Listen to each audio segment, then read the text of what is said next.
Radhe Radhe everyone. Kartik महीना पूरा होने के बाद पड़वा के दिन सुनी जाने वाली कहानी और की जाने वाली पूजा, तो चलिए देख लेते हैं। सबसे पहले जहाँ पर हमें ये पूजा करनी होती है उस जगह को हम अच्छे से पानी डालकर साफ़ कर लेंगे। और देखिए ये पूजा हमें नीचे ज़मीन पर करनी होती है, तो इस तरह से मैंने ज़मीन को साफ़ कर लिया है। और यहाँ पर हमें आटे से मकान बनाना होता है, जितना बड़ा भी आप मकान चाहते हैं।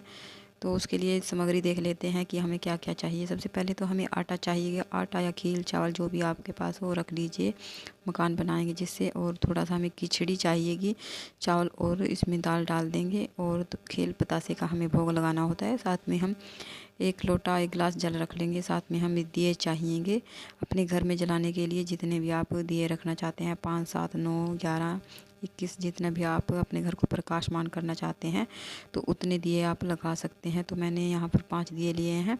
और साथ में मैंने इसमें जलाने के लिए 2 कैंडल लिए हैं। तो आप अपना देख लीजिए आप किस तरह से इसको सजाएंगे। और साथ में माचिस ले ली है और दक्षिणा ले लेंगे। दक्षिणा पूजा में रही कमियों को पूरा करती है। तो ये सारी सामग्री हमें चाहिए होगी। साथ में हमें थोड़ा सा आटा चाहिएगा, जो हमें चिड़ा चिड़ी बनाने होते हैं, तो हम इसी आटे में से ले लेंगे। तो सबसे पहले मैंने आटे का मकान बनाना शुरू कर दिया है। जितना भी बड़ा आप मकान बनाना चाहते हैं तो उसके अकॉर्डिंग आप इसको बना लीजिए। और भगवान से प्रार्थना करते रहिए कि भगवान बहुत जल्दी हमारा इतना ही बड़ा घर बनवाएं। अगर आप किराए के घर में रहते हैं या फिर अपना घर बड़ा चाहते हैं तो आप इस पूजा को ज़रूर से करें। कार्तिक पूर्णिमा के अगले दिन जो पड़वा का दिन पड़ता है उस दिन ये पूजा करनी होती है। तो देखिए इस तरह से मैंने घर बना लिया है। बड़ा सा मैंने आंगन बनाया है, घर बनाया है। और इस घर में मतलब जो भी आप कमरे बनाएंगे तो उनके दरवाजे ज़रूर से हमें बनाने होते हैं। देखिए हमारा घर बनकर बिल्कुल तैयार हो चुका है। और जो भी मैंने 4 कमरे और बीच में घर बनाया है, तो गेट को मैंने थोड़ा इस तरह से बना दिया है। गेट ज़रूर से हमें बनाना है। और उसके बाद हमें चिड़ा चिड़ी बनाने हैं। तो जो भी आटा आप बना रहे हैं उसमें नमक ना डालें, बस इस तरह से लगे कि चिड़ा और चिड़ी। ज़्यादा स्पेशल आकृति हमें नहीं देनी होती है। और सभी कमरों में मैंने दिए रख दिए हैं। और साथ में हम चिड़ा चिड़ी के पास भी दिया रख देंगे। और उसके बाद जल के छींटे लगाकर हम सभी का शुद्धिकरण कर लेंगे। उसके बाद जो हमने खिचड़ी रखी थी उसको हम रख देंगे पूजा में। और खील पतासे का भोग हम समर्पित कर देंगे। उसके बाद हम चिड़ा चिड़ी को वस्त्र स्वरूप का लावा पहनाएंगे और साथ में तिलक करेंगे।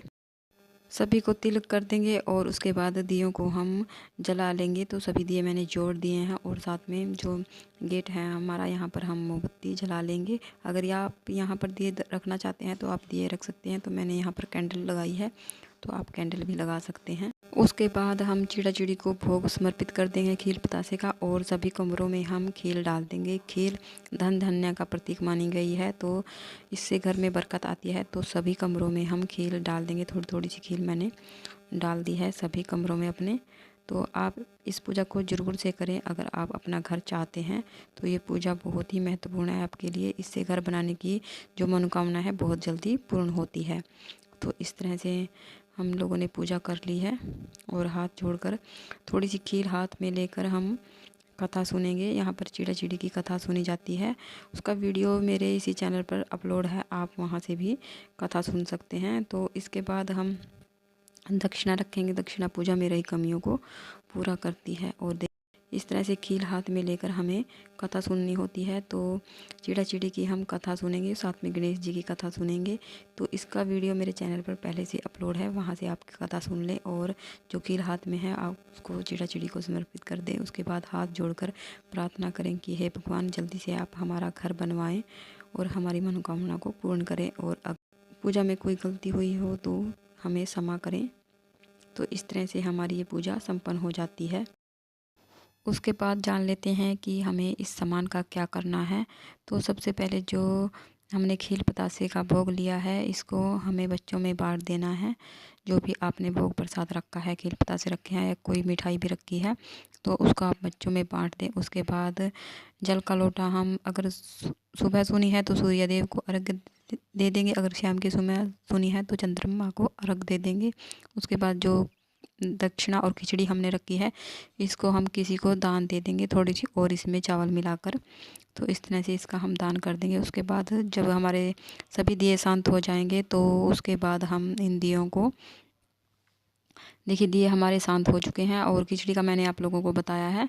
तो शांत हो जाने के बाद हम इन दियों को उठा लेंगे।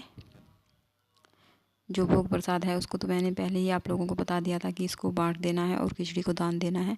तो इस तरह से कैंडल मैंने उठा ली है और जो दिए रखे हैं इनके बीच से हम मोमबत्तियाँ हटा लेंगे। और जो आटे का मकान है हमारा, इसको हम कपड़े से, हमें इसको साफ़ करना है, झाड़ू से साफ़ नहीं करना है। तो इस तरह से हम इसको साफ़ करके जो चिड़ा चिड़ी है और जो आटा है इसको चींटियों को डाल देंगे, या फिर आपके पास कोई तालाब है तो आप इसको तालाब में भी डाल सकते हैं। तो फ्रेंड्स, ये थी आज की जानकारी। अगर आपको वीडियो ज़रा भी अच्छा लगे तो प्लीज़ वीडियो को लाइक करें, साथ ही मेरे चैनल को सब्सक्राइब करें। तो फिर मिलते हैं एक और नई वीडियो में एक और नई जानकारी के साथ। तब तक के लिए राधे राधे।